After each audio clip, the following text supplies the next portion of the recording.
Thanks for listening to our podcast, unMetred. As a member-owned, not-for-profit electric cooperative, our focus is on providing affordable, reliable, safe electricity and outstanding member service.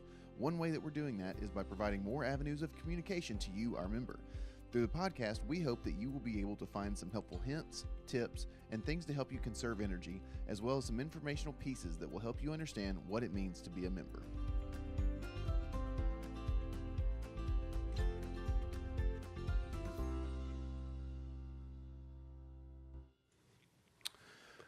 Welcome to another episode of unMetred. Extremely excited to have everyone here. Of course, I'm Adam Elrod, one of the communications coordinators. And I am the other one, Josh Clendon. Josh Clendon, and awesome. Fighting a little bit of a cold, so I sound a little baritone-y, little bassy. A little extra bass on that, huh? Barry Whitish. No, that's okay. But we are, of course, hoping that everyone else is feeling pretty well. That's right. I know it's been kind of up and down with the weather this week. It's crazy. And I'm actually going to rotate a little bit because it makes it easier to... I'm not contagious. You look it. But today we're actually going to be talking about energy efficiency for renters. You know, this is actually a really cool topic, because when I first moved here to Middle Tennessee, you know, I rented an apartment, and you know, there's folks that rent apartments, they rent houses, you know, and you're kind of limited on the things that you can do for energy efficiency. You know, you can't really call and get more windows or anything. So I think it's really a good topic, and I think it's timely because we're starting to get into some cold weather. But before we get there, let's hit the housekeeping. Of course, yeah, the housekeeping, which was, we always like to mention Sharing Change. That's right. Sharing Change is a fantastic organization that we actually kind of operate. That's right. Yeah, well, not us. Yeah, we don't. We definitely do not. But sharingchange.org, sign up. It's easy. You can round your bill up. Easiest good thing you'll ever do. Check it out. If you are watching the stream, it's at the bottom of the screen. If you're listening, sharingchange.org, find out all the info. You can also call 877-777-9020 if you're looking to sign up. You're also able to contact us about any of your other concerns. That's right. Again, that's 877-777-9020. And again, our member support specialists, they're always there to help you. That's right. Whether it's Sharing Change, a bill concern, That's right. Or if you're looking for any type of service request or anything like that, they're always there to help you out. They're good folks. They're hard workers, that's for sure. Also, we've got the other thing that we always like to push on a little bit is our outage reporting. That's right. You can now do it through my MTMC, or you can do it by calling 877-777-9111. Just give us a call. If you got an outage, we'll get you squared away. And that also, again, if you're watching on screen, it's at the bottom.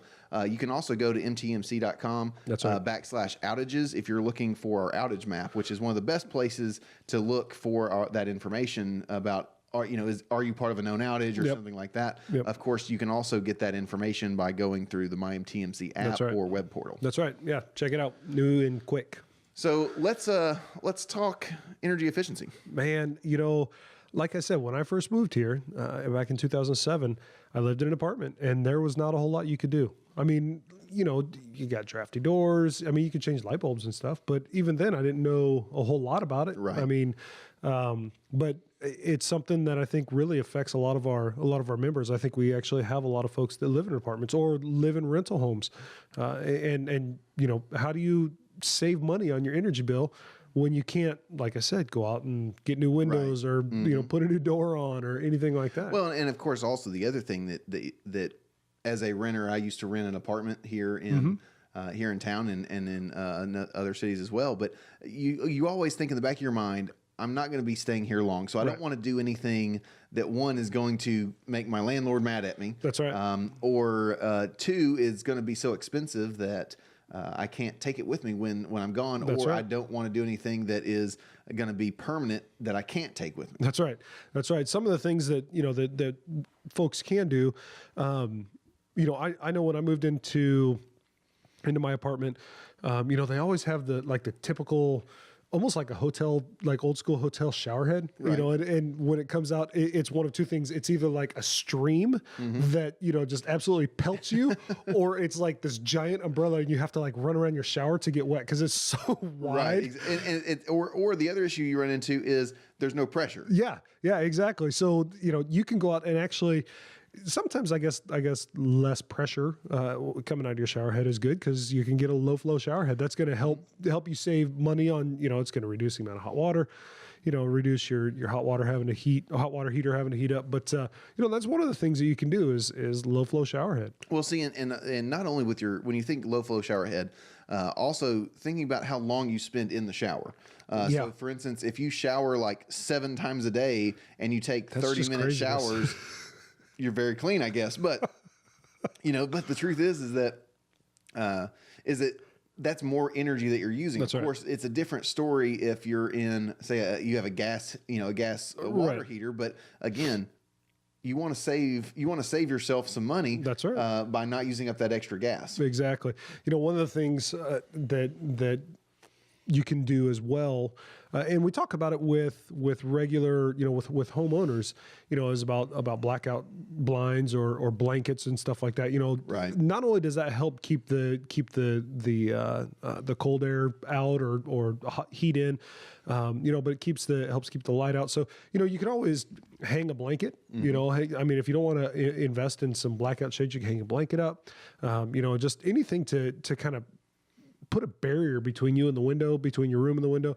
It's gonna reduce some of that. Well, and that's something that I did actually. I was living in a 2-bedroom apartment, and of course, being a single guy at the time, there was that back room. I was rarely in it. Right. I didn't go back there much, and so I actually went to like a liquidation store and found some extremely cheap blackout shades for like $10 a piece. Yeah. And I had 2 windows back there, so you're talking, what could have been $100 if you would have gotten $25 blackout shades. Right. They don't have to match. No. I mean, if you're looking for the energy saving side of things, one of the easiest things to do is to go and find any type of blackout shade, any type of you can also get, besides the curtains of blackout shades, that you can get insulated drapes or cellular blinds. Right. Cellular blinds are the little they've got like a little air gap in between each thing there. But if you find something like that at a liquidation store, man, you go to Goodwill and buy a heavy blanket. Remember, you want your place to look nice, but you're renting, right? It's you can put hang a blanket up in a room that you're not using, hang it over the window. Man, it's gonna save you. We talk about the draft. You put some draft stoppers around. By draft, you mean the wind, right? Not for military service. Yeah, exactly. Okay. Thank goodness. No, with the drafts coming in, through the doors and everything. That was one thing in my apartment, down along the bottom. Just where the weather stripping was over time, it just wore away, and so you get one of those little draft stoppers, and or a towel. I'm telling you, these things help. Well, and actually, the apartment I stayed at in Cookeville, I could actually see like light through my door. Like I literally, I'd be sitting there, and at the time it was a very small apartment. It was almost like a studio of sorts. And so I'd be sitting there watching TV, and the wind would start blowing. And up there on the plateau, it's not much colder, but it's a few degrees colder. Right. And I could literally feel like a frigid air coming through my window. And at the time, of course, I didn't know about buying gaskets or buying weather sealing or even asking. That's the other thing is you don't necessarily have to buy these things. This might even be something where your landlord or the property manager that you're dealing with, they would be willing to fix these things because, again, it's their property. They want to make sure that things are staying well. So the gaskets, the weather seals, not just around doors, but also around windows. Yeah. And they may not even know. I mean, truly, they may not even know. So ask the question, you mentioned about the gaskets. Funny story, the house that I own down in Spring Hill, I guess it was about 2 or 3 years ago. I have an outlet that faces an outside wall, and I was cooking, and it was the wintertime, and I went to plug something in, and I could feel, just like you're talking about, I could feel like this just pinholes just of air just blowing through. It's like, my goodness. So I actually talked to one of our energy efficiency folks here, and got a couple of gaskets, and as soon as I pulled the little plate off, you could just feel cold air just rushing in. It was like pulling a plug out of a tub, So I put that gasket in there, helped it. I mean, it totally cut it down. These things are itty bitty, tiny pieces of foam. Well, it's a very thin piece of foam, but if you think about the number of outlets that you have on an exterior wall, Exactly. It's an older home, for instance, that may have a small area. Again, it's not that it's a bad home. It's not that it's a bad apartment. Exactly. It's just part of maintenance. That's it's right. just part of what's going on. So again, those are very cheap to get. I mean, you're talking, like you said, foam. But again, don't just stick random things around the outlet. Don't. I mean, I wouldn't recommend doing anything like that. But get the right type of insulated gaskets. And the cool thing about those gaskets, I put them in. I haven't taken them out. I mean, you leave them there year round because you got to think about it. What happens in the wintertime with the cold happens in the summertime with the heat. So, you know, I mean, I leave them in there. You know, you put them in there, it's one stop shop. You just plug and go, man. Well, the other thing that you can also do, so speaking of like I said, just kind of a plug and go, is going to be your plastic window insulation and bubble wrap.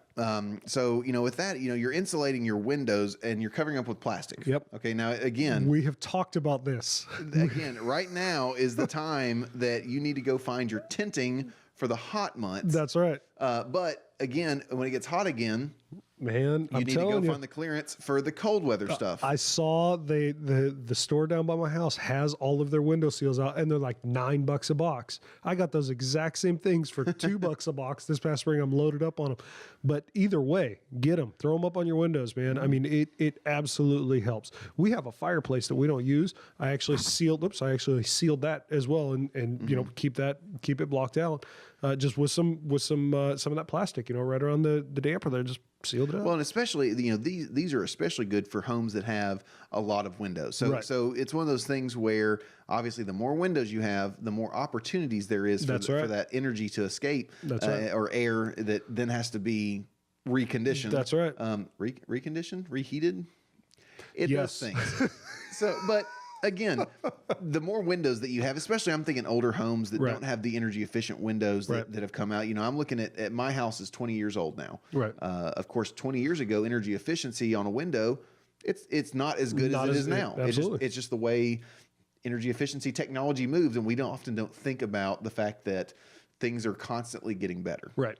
I think that, you know, this whole topic, you know, for renters as well as homeowners, you know, I mean, because there's a lot of good things that homeowners can do. The bottom line is you can be very energy efficient at a very low cost. You don't have to. Yes, you can go out and buy energy efficient windows. You absolutely can. Sure. But that's a big investment.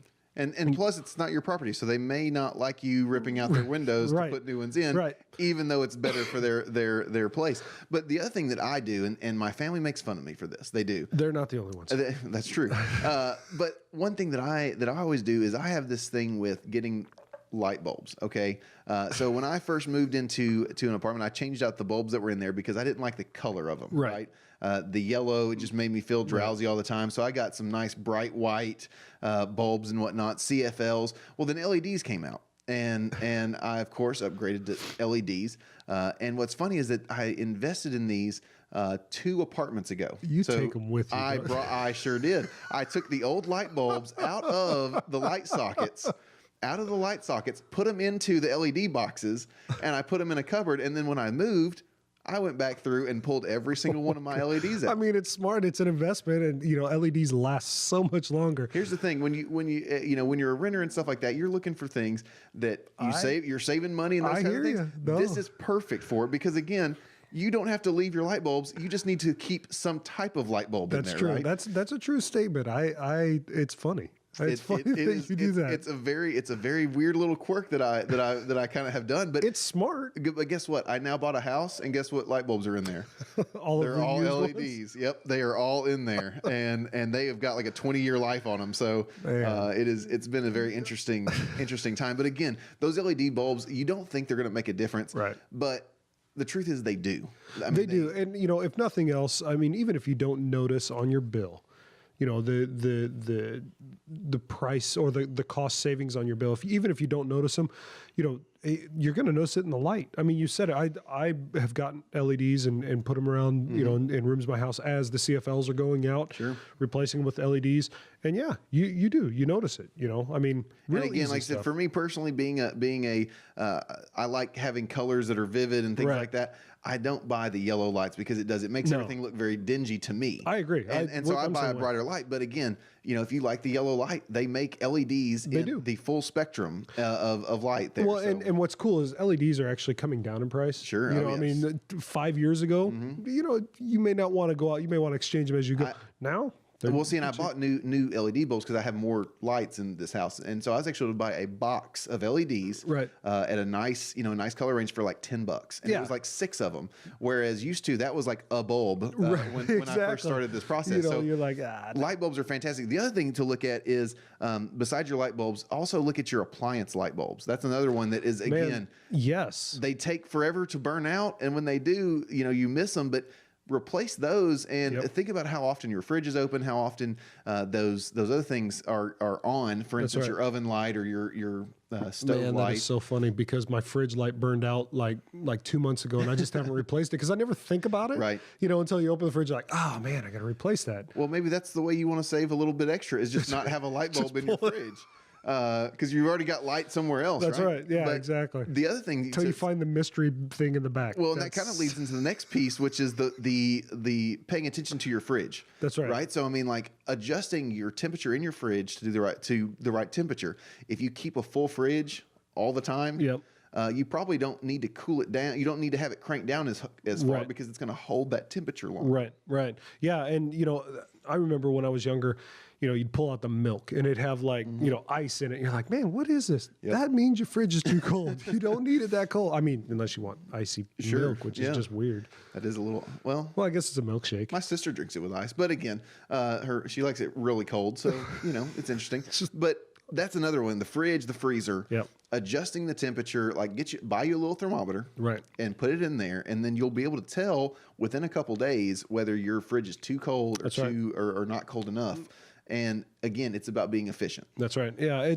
It's just little things that we kind of take for granted, both as a homeowner and as a renter, just things that you don't even think of. You don't think, oh, well, you know what? I can change my fridge light bulb. I can change my light bulbs out and swap them back. Right. I can, one thing that I did when I was in my apartment, and initially when I did it because my daughter would come over and spend the weekend with me, is I actually turned my hot water heater down. Yep. So the max temperature, it's just a little dial on there, and it's real simple to do.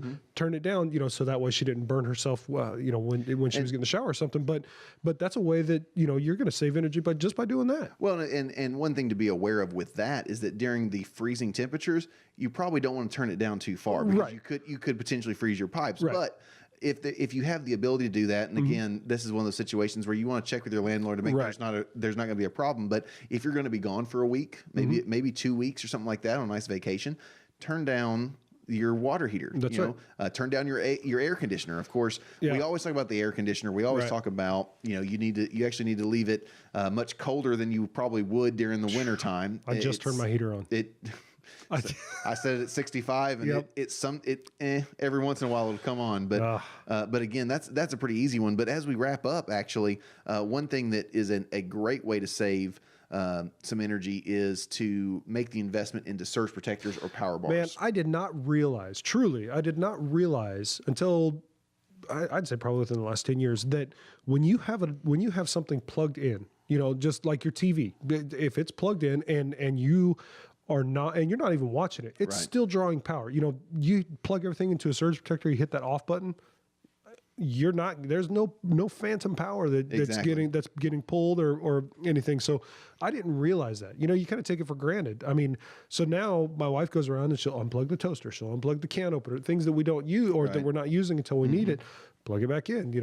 Of course, I'm like, why is the toaster not working? Oh, never mind. I gotta hit I gotta plug that back in. Plug it back in. But I didn't realize it. So yeah, I agree. Surge protectors are awesome. Well, what's interesting is actually our studio here is actually completely hooked up on either a surge protector or power bar, so that when we leave for a couple days and before we come back in here, not extra power is being drawn out. That's right. A couple of switches and it shuts everything down. Not only it makes it easier leaving a room, but it just, again, getting rid of that phantom power, getting rid of those extra little LED lights that, again, they don't draw much, but over time it draws enough to make a difference. That's right. So again, renters, there are things that you can do. Absolutely.